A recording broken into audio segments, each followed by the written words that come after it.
मार्गशीर्ष माह के कृष्ण पक्ष की एकादशी को उत्पन्ना एकादशी या उत्पत्ति एकादशी के नाम से जाना जाता है। इस बार एकादशी तिथि का प्रारंभ 25 एवं 26 नवंबर 2024 की रात को 1:02 से हो जाएगा और एकादशी तिथि का समापन 26 और 27 नवंबर की सुबह 4:35 पर हो जाएगा। इस बार सभी भक्तजनों, वैष्णवजनों, माताओं बहनों को उत्पन्ना एकादशी, उत्पत्ति एकादशी का व्रत 26 नवंबर 2024 मंगलवार के दिन ही रखना चाहिए। इस दिन सुबह 4 बजे से यानी ब्रह्म मुहूर्त से व्रत का आरंभ होगा और अगले दिन यानी 27 नवंबर 2024 बुधवार की सुबह व्रत का पारणा करना चाहिए। व्रत का पारणा करने का जो दिन है वह समय है वह 27 नवंबर 2024 की सुबह 7:15 से लेकर के 9:09 तक व्रत खोल लेना चाहिए या व्रत का पारणा कर लेना चाहिए। अगले दिन कोई और व्रत हो जैसे प्रदोष का व्रत है या अन्य कोई भी व्रत है तो आप फल या फलाहारी वस्तु से व्रत का पारणा कर सकते हैं। भक्तजनों, माताओं बहनों, सादर जय श्री कृष्ण। मैं हूँ आपके साथ पंडित आचार्य नीलेश शर्मा। सबसे पहले आपको और आपके पूरे परिवार को उत्पन्ना एकादशी की बहुत बहुत शुभकामनाएं और बधाइयाँ। भगवान श्री हरि लक्ष्मी नारायण जी का भरपूर आशीर्वाद आप सभी के जीवन पर सदैव बना रहे। आप सभी सुखी रहे, स्वस्थ रहे, व्यस्त रहे और मस्त रहे, निरंतर उन्नति तथा प्रगति को प्राप्त करते रहे। आज हम आप सभी को उत्पन्ना एकादशी, उत्पत्ति एकादशी की संपूर्ण जानकारी प्रदान करने जा रहे हैं। आपको व्रत कब प्रारंभ करना है तथा व्रत का पारणा यानी व्रत कब खोलना चाहिए और उत्पन्ना एकादशी की पूजा विधि क्या रहेगी और इस एकादशी में कौन कौन से महत्वपूर्ण नियमों का पालन आपको अनिवार्य रूप से करना चाहिए, तो यह संपूर्ण जानकारी इस वीडियो के माध्यम से हम आप सभी को प्रदान करने जा रहे हैं। आप सभी से अनुरोध है कि इस ज्ञानवर्धक वीडियो को अंत तक देखिएगा और देखने के बाद अधिक से अधिक लोगों को शेयर भी कर दीजिएगा। विष्णु एकादशी गीता तुलसी विप्रधे नवः असारे दुर्ग संसारे षटपदी मुक्तिदायिनी, अर्थात भगवान श्री हरि विष्णु जी का पूजन करना, एकादशी का व्रत रखना, गीता जी का पाठ करना, तुलसी जी का पूजन एवं दर्शन करना तथा ब्राह्मण देवताओं की सेवा करना, उनको दान करना, उनको भोजन करवाना, गौ माता की रक्षा एवं सेवा करना, यह 6 कार्य इस कठिन संसार सागर को पार करने हेतु मोक्षदायक बताए गए हैं। पूरे एक वर्ष में 24 एकादशी आती है, लेकिन जिस साल अधिक मास या पुरुषोत्तम मास आता है उस साल 2 अधिक एकादशी यानी कुल मिलाकर के उस साल 26 एकादशी आती है।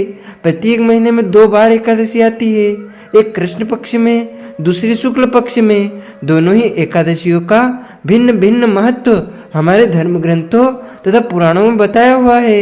एकादशी का व्रत भगवान श्री हरि लक्ष्मी नारायण जी का परम प्रिय व्रत है और एकादशी का व्रत करने से मनुष्य के कई जन्मों के पाप जड़ से नष्ट हो जाते हैं तथा उनके पुण्यों का उदय होता है। जब प्राणी के जन्म जन्मांतर के पाप नष्ट हो जाते हैं तभी उन्हें सांसारिक और भौतिक सुखों की प्राप्ति होती है। जो भक्तजन माताएं बहनें एकादशी का व्रत करते हैं उनको 10वीं तिथि से लेकर के द्वादशी तक कुछ महत्वपूर्ण नियमों का पालन अनिवार्य रूप से करना चाहिए। 10वीं तिथि के दिन एक समय शुद्ध एवं सात्विक भोजन करें तथा इस दिन चावल, शहद, लहसुन, प्याज, मांस, मदिरा, मसूर की दाल, कटहल की सब्जी का उपयोग नहीं करना चाहिए। 10वीं तिथि के दिन पराय अन्न का भोजन नहीं करना चाहिए, अर्थात दूसरे के घर का भोजन नहीं करना चाहिए और ब्रह्मचर्य व्रत का पालन करना चाहिए। एकादशी के दिन सुबह जल्दी उठ करके स्नान करके पूजा अर्चना करके एकादशी व्रत का संकल्प धारण करना चाहिए। पद्म पुराण के उत्तरखंड के अध्याय 64 में श्लोक नंबर 34 में लिखा हुआ है, एकादश्याम निराहार स्थित्वाहम परेहनि भोक्ष्यामि पुंडरीकाक्ष शरणं मे भव अच्युत। हे कमल नयन, हे वासुदेव, हे जनार्दन, हे अच्युत, मैं एकादशी के दिन निराहार रह करके दूसरे दिन ही भोजन करूँगा। वैसे तो इस पंक्ति का उच्चारण करने के बाद आपका संकल्प हो जाएगा, लेकिन आपके घर में संकल्प करने की यदि व्यवस्था है तो आप अपने घर के पूजा स्थल पर, देवघर में या पूर्व दिशा की तरफ मुंह करके शुद्ध घी का दीपक प्रज्वलित करके उसको एक पात्र ले और एक थाली में जव तिल, अक्षत के स्थान पर जव तिल रखना चाहिए और पीले पुष्प रखे, अष्टगंध, चंदन, रोली, कुमकुम रखे, तुलसी जी का पत्ता रखे, पीला पुष्प रखे, कुछ दक्षिणा रखे तथा हाथ की अंजलि को इस प्रकार रखे, यानी सामने की ओर करे और हाथ में आपको सबसे पहले जल रखना है, सुपारी रखना है, कुछ पैसे रखना है, पीला पुष्प रखना है, अक्षत के स्थान पर जव, तिल और कुछ दक्षिणा रख करके आप बोलिएगा ओम विष्णुवे नमः, ओम विष्णुवे नमः, ओम विष्णुवे नमः। ओम तिथिर्विष्णुस्तथा वारो नक्षत्रं विष्णुरेव च योगश्च करणं चैव सर्वं विष्णुमयं जगत्। ओम विष्णुर्विष्णुर्विष्णु। ओम भगवतो महापुरुषस्य विष्णुराज्ञः प्रवर्तमानस्य अद्य श्री ब्रह्मणोरिधि द्वितीयपरार्धे श्री श्वेताहारकल्पे वैवस्वन्वन्तरे अष्टविंशतमे कलियुगे कलि प्रथम चरणे भूलोके भारतवर्षे भारतखंडे जम्बूद्वीपे आर्यवर्तांतर्गत ब्रह्मवर्तैकदेशे अवंतिकायां विशालक्षेत्रे मध्यप्रदेशे उज्जैन मंडलांतर्गत उज्जैन नामने नगरे संवत 2081 याम्या यानी कि हेमंत ऋषुः मासानां मासे पुण्य पवित्र मासे मार्गशीर्ष शुभ कृष्ण पक्ष अद्यायाः एकादश्यां पुण्यतिथ्योः भौम वासांगतायां वा हस्तदिवस नक्षत्रे ही कन्या राशि स्थिते श्री चंद्रे ही वृश्चिक राशि स्थिते श्री सूर्य ही वृषभ राशि स्थिते श्री देवराज गुरु शेषेषु ग्रहेषु यथा यथम राशि स्थान स्थितेषु शेषेषु शेषु ग्रहण गुण गण विशेषण विशिष्टयाम शुभ पुण्यतिथियों। आप बोलिएगा मम आत्मनः, यहाँ पर अपने नाम और गोत्र का आपको उच्चारण करना है।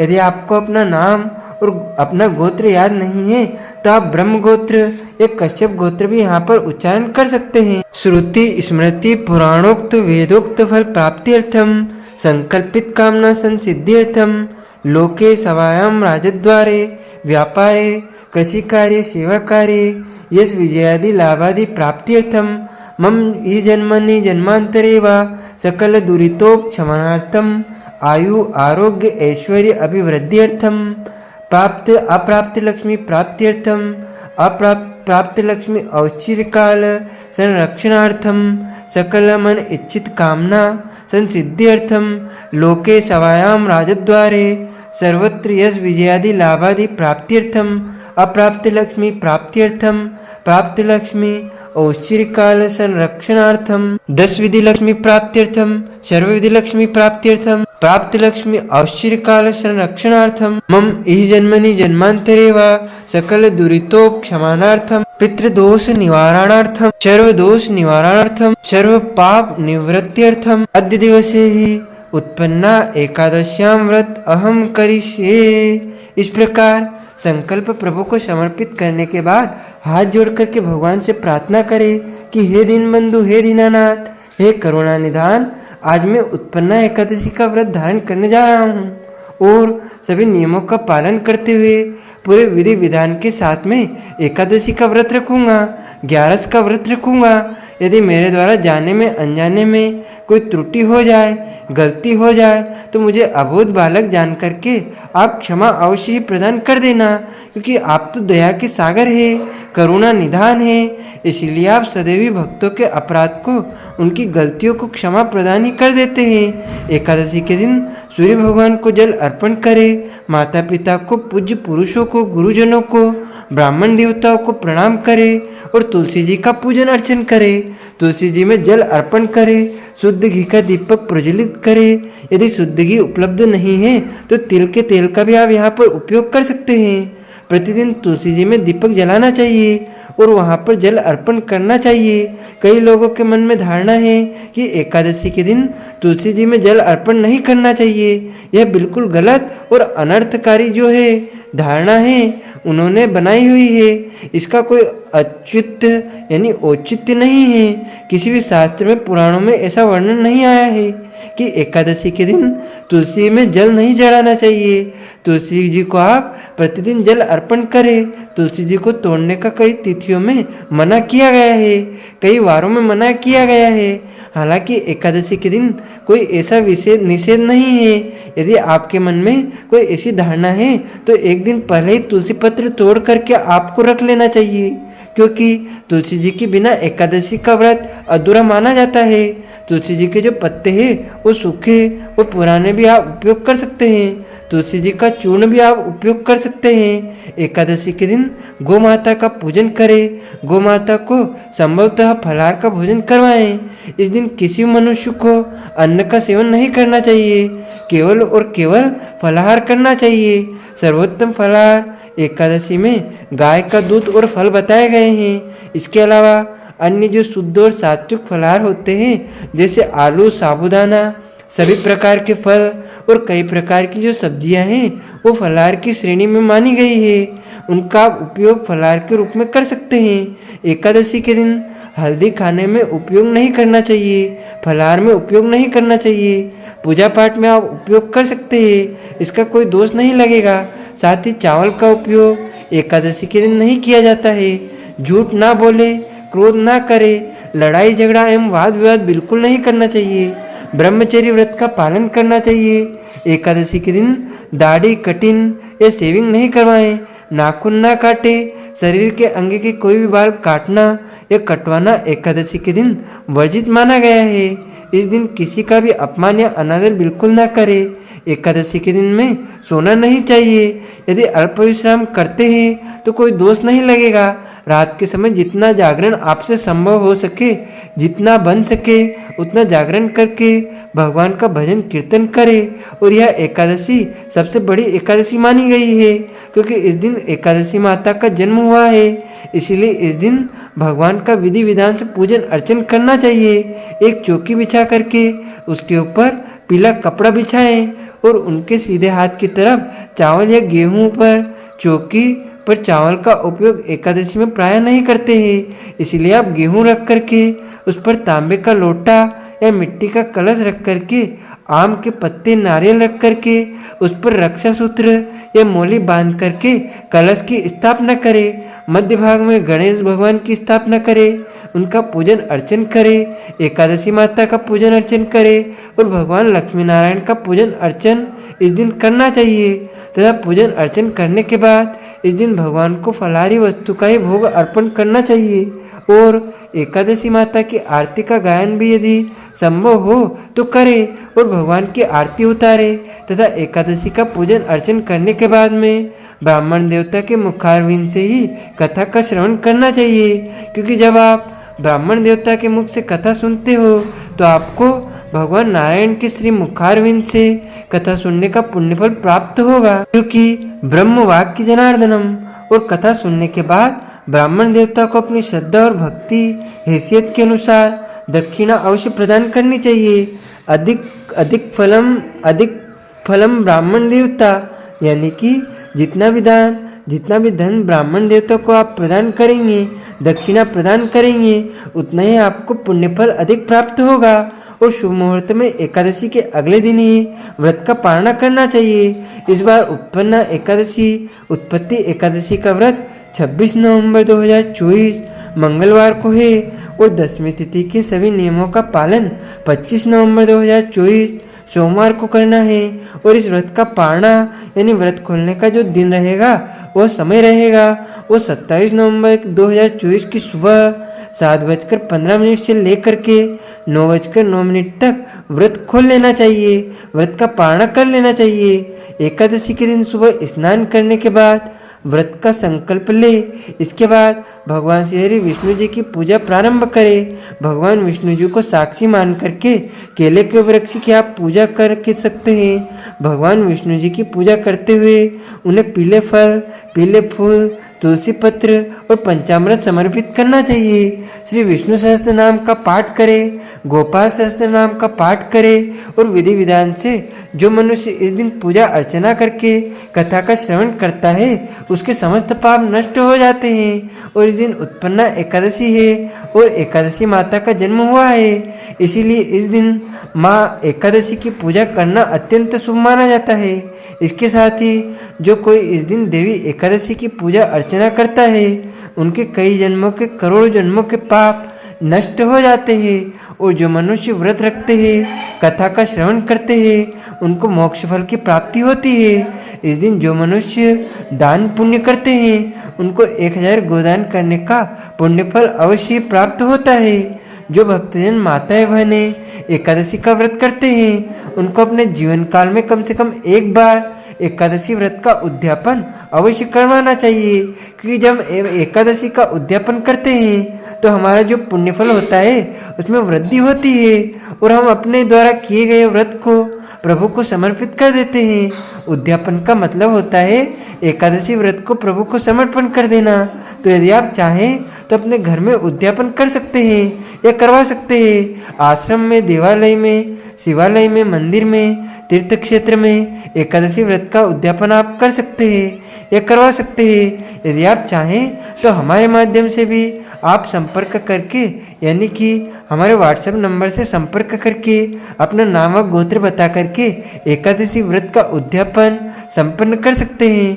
इस हेतु हमारे दिए गए मोबाइल नंबर पर आप संपर्क करें, व्हाट्सएप करें और अपना नाम व गोत्र हमें व्हाट्सएप करें। इस माध्यम से हमें संपर्क करें तो आपके नाम के गोत्र के माध्यम से आपके लिए हम एकादशी व्रत का उद्यापन अवश्य संपन्न कर देंगे। बोलिए श्री लक्ष्मी नारायण भगवान की जय, श्री कृष्ण कन्हैया लाल की जय, श्री वृंदावन बिहारी लाल की जय। गुरुर् ब्रह्मा गुरुर्विष्णु गुरुर्देवो महेश्वरः, गुरु साक्षात् परब्रह्म तस्मै श्री गुरुवे नमः। कृष्णाय वासुदेवाय हरे परमात्मने प्रणतः क्लेशनाशाय गोविंदाय नमो नमः। वसुदेव सुतं देवं कंसचाणूरमर्दनं देवकी परमानंदं कृष्णं वन्दे जगद्गुरुं। सच्चिदानन्दरूपाय विश्वोत्पत्त्यादिहेतवे तापत्रय विनाशाय श्री कृष्णाय वयं नमः।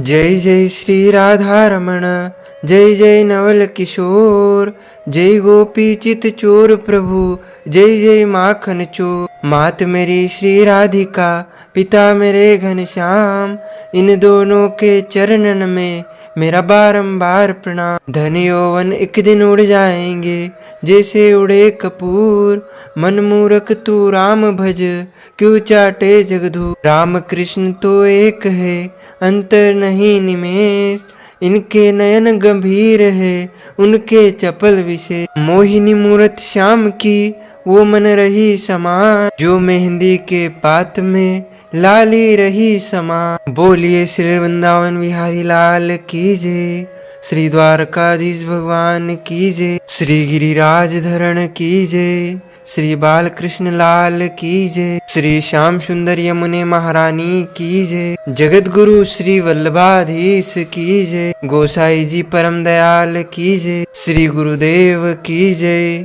लाडले लाल की जय, आज के आनंद की जय। एक समय की बात है, सूत जी महाराज कहने लगे कि हे ऋषियों, आप लोग क्या सुनने की इच्छा रखते हैं? तो सोनकादिक 88,000 ऋषियों में से एक ऋषि उनसे प्रश्न करते हैं कि हे महामना, आज हम आपके श्री मुखारविंद से उत्पन्ना एकादशी, उत्पत्ति एकादशी का वृतांत, उत्पत्ति एकादशी की व्रत कथा सुनना चाहते हैं। सूत जी कहने लगे, हे ऋषियों, इस व्रत का वृतांत और उत्पत्ति प्राचीन काल में भगवान कृष्ण ने अपने परम भक्त युधिष्ठिर से कही थी, वही मैं तुमसे कहता हूँ।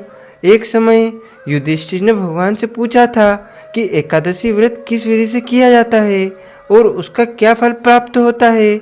उपवास के दिन जो क्रिया की जाती है आप कृपा करके मुझसे कहिए। यह वचन सुनकर भगवान श्री कृष्ण कहने लगे, हे युधिष्ठिर, मैं तुमसे एकादशी व्रत का महात्मा कहता हूँ, सुनो। सर्वप्रथम हेमंत ऋतु में मार्गशीर्ष कृष्ण एकादशी से इस व्रत को प्रारंभ किया जाता है। दशमी को सायंकाल भोजन के बाद अच्छी प्रकार से दातुन करे ताकि अन्न का अंश मुंह में न रह पाए। रात्रि को भोजन कदापि न करे, न अधिक बोले। एकादशी के दिन प्रातः 4 बजे उठ करके सबसे पहले व्रत का संकल्प करे। इसके पश्चात शौच आदि से निवृत्त होकर शुद्ध जल से स्नान करे। व्रत करने वाला चोर, पाखंडी, परस्त्रीगामी, निंदक, मिथ्याभाषी तथा किसी प्रकार के पापी से बात ना करे। स्नान के पश्चात धूप, दीप, नैवेद्य आदि 16 चीजों से भगवान का पूजन करे और रात को दीपदान करे। रात्रि में सोना या प्रसंग नहीं करना चाहिए। सारी रात भजन कीर्तन आदि करना चाहिए। जो कुछ पहले जाने अनजाने में पाप हो गए हो उनकी क्षमा मांगनी चाहिए। धर्मात्मा पुरुषों को कृष्ण और शुक्ल दोनों पक्ष की एकादशियों को समान समझना चाहिए। जो मनुष्य ऊपर लिखी विधि के अनुसार एकादशी का व्रत करते हैं उन्हें शंखोद्धार तीर्थ में स्नान करके भगवान के दर्शन करने से जो फल प्राप्त होता है वह एकादशी व्रत के 16वें भाग के भी समान नहीं है। व्यतिपात के दिन दान देने का लाख गुना फल होता है। संक्रांति से 4 लाख गुना तथा सूर्य चंद्र ग्रहण में स्नान दान से जो पुण्य प्राप्त होता है वही पुण्य एकादशी के दिन व्रत करने से मिलता है। अश्वमेध यज्ञ करने से 100 गुना तथा 1 लाख तपस्वी को 60 वर्ष तक भोजन कराने से 10 गुना, 10 ब्राह्मणों अथवा 100 ब्रह्मचारियों को भोजन कराने से 1000 गुना पुण्य भूमिदान करने से होता है। उससे 1000 गुना पुण्य कन्यादान से प्राप्त होता है। इससे भी 10 गुना पुण्य विद्यादान से प्राप्त होता है। विद्यादान से 10 गुना पुण्य भूखे को भोजन कराने से प्राप्त होता है। अन्नदान के समान इस संसार में कोई ऐसा कार्य नहीं जिससे देवता और पितृ दोनों तृप्त होते हो, परंतु एकादशी के दिन व्रत का पुण्य सबसे अधिक होता है। 1000 यज्ञों से भी अधिक इसका फल होता है।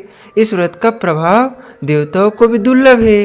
रात्रि को भोजन करने वालों को उपवास का आधा फल मिलता है और दिन में एक बार भोजन करने वालों को भी आधा ही फल प्राप्त होता है। जबकि निर्जल व्रत रखने वाले का महात्म तो देवता भी वर्णन नहीं कर सकते। युधिष्ठिर कहने लगे कि हे भगवान, आपने हजारों यज्ञ और लाख गोदान को भी एकादशी व्रत के बराबर नहीं बताया, सो यह तिथि सब तिथियों से उत्तम कैसे हुई बताइए। भगवान श्री कृष्ण कहने लगे, हे युधिष्ठिर, सतयुग में मूल नामक दैत्य उत्पन्न हुआ। वह बड़ा बलवान और भयानक था। उस प्रचंड दैत्य ने इंद्र, आदित्य, वसु, वायु, अग्नि आदि सभी देवताओं को पराजित कर भगा दिया। तब इंद्र सहित सभी देवताओं ने भयभीत होकर भगवान शिव से सारा वृत्तांत कहा और बोले, हे कैलाशपति, मूर दैत्य से भयभीत होकर सब देवता मृत्यु लोक से फिर रहे हैं। तब भगवान शिव ने कहा, हे देवताओं, तीनों लोकों के स्वामी, भक्तों के दुखों का नाश करने वाले भगवान विष्णु की शरण में जाओ, वे ही तुम्हारे दुखों को दूर कर सकते हैं। शिव जी के ऐसे वचन सुनकर सभी देवता क्षीर सागर में पहुँचे। वहाँ भगवान को शयन करते देख हाथ जोड़कर उनकी स्तुति करने लगे कि हे देवताओं द्वारा स्तुति करने योग्य प्रभु, आपको बारंबार नमस्कार है। देवताओं की रक्षा करने वाले मधुसूदन, आपको नमस्कार है। आप हमारी रक्षा करें। दैत्यों से भयभीत होकर हम सब आपकी शरण में आए हैं। आप इस संसार के कर्ता, माता पिता, उत्पत्ति और पालन करता और संहार करने वाले हैं। सबको शांति प्रदान करने वाले हैं। आकाश और पाताल में भी आप ही है। सबके पितामह ब्रह्मा, सूर्य, चंद्र, अग्नि, सामग्री, होम, आहुति, मंत्र, तंत्र, जप, यजमान, यज्ञ, कर्म, कर्ता, भोक्ता भी आप ही है। आप सर्वव्यापक है। आपके सिवा तीनों लोकों में चर तथा अचर कुछ भी नहीं है। हे भगवान, दैत्यों ने हमको जीतकर स्वर्ग से भ्रष्ट कर दिया है और हम सब देवता इधर उधर भागे भागे फिर रहे हैं। आप उन दैत्यों से हम सबकी रक्षा करें। इंद्र के ऐसे वचन सुनकर भगवान विष्णु कहने लगे कि हे इंद्र, ऐसा मायावी दैत्य कौन है जिसने सब देवताओं को जीत लिया है? उसका नाम क्या है? उसमें कितना बल है? और जिसके किसके आश्रय में है तथा उसका स्थान कहाँ है, सब मुझसे कहो। भगवान श्री कृष्ण के ऐसे वचन सुनकर इंद्र बोले, भगवान, प्राचीन समय में एक नाड़िजंग नामक राक्षस था। उसके महापराक्रमी और लोक विख्यात मूर नाम का एक पुत्र हुआ। उसकी चंद्रावती नाम की नगरी है। उसी ने सब देवताओं को स्वर्ग से निकालकर वहां अपना अधिकार जमा लिया है। उसने इंद्र, अग्नि, वरुण, यम, वायु, ईश, चंद्रमा, नैऋत आदि सबके स्थान पर अधिकार कर लिया है। सूर्य बनकर स्वयं ही प्रकाश करता है, स्वयं ही मेघ बना बैठा है और सबसे अजय है। हे अश्विनी कंदन, उस दुष्ट को मारकर देवताओं को अजय बनाइए। यह वचन सुनकर भगवान ने कहा, हे देवताओं, मैं शीघ्र ही उसका संहार करूंगा। तुम चंद्रावती नगरी जाओ। इस प्रकार कहकर भगवान सहित सभी देवताओं ने चंद्रावती नगरी की ओर प्रस्थान किया। उस समय दैत्य मूर सेना सहित युद्ध भूमि में गरज रहा था। उसकी भयानक गर्जना सुनकर सभी देवता भय के मारे चारों दिशाओं में भागने लगे। जब स्वयं भगवान रणभूमि में आए तो दैत्य उन पर भी अस्त्र शस्त्र आयुध लेकर दौड़े। भगवान ने उन्हें सर्प के समान अपने बाणों से बीन डाला। बहुत से दैत्य मारे गए, केवल मूर बचा रहा। वह अविचल भाव से भगवान के साथ युद्ध करता रहा। भगवान जो भी तीक्ष्ण बाण चलाते वह उसके लिए पुष्प सिद्ध होता। उसका शरीर छिन्न भिन्न हो गया, किंतु वह लगातार युद्ध करता रहा। दोनों के बीच मल्ल युद्ध भी हुआ। 10,000 वर्ष तक उनका युद्ध चलता रहा, किंतु मूर नहीं हारा। थककर भगवान बद्रिकाश्रम चले गए। वहाँ हेमवती नामक सुंदर गुफा थी। उसमें विश्राम करने के लिए भगवान उसके अंदर प्रवेश कर गए। यह गुफा 12 योजन लंबी थी और उसका एक ही द्वार था। विष्णु भगवान वहाँ योग निंद्रा की गोद में सो गए। मूर भी पीछे पीछे आ गया और भगवान को सोया देखकर मारने को उद्यत हुआ। तभी भगवान के शरीर से उज्जवल कांतिमय रूप वाली देवी प्रकट हुई। देवी ने राक्षस मूर को ललकारा, युद्ध किया और उसे तत्काल मौत के घाट उतार दिया। श्री हरि जब योग निंद्रा की गोद से उठे तो सब बातों को जानकर उस देवी से कहा कि आपका जन्म एकादशी के दिन हुआ है, अतः आप उत्पन्ना एकादशी के नाम से पूजित होंगी।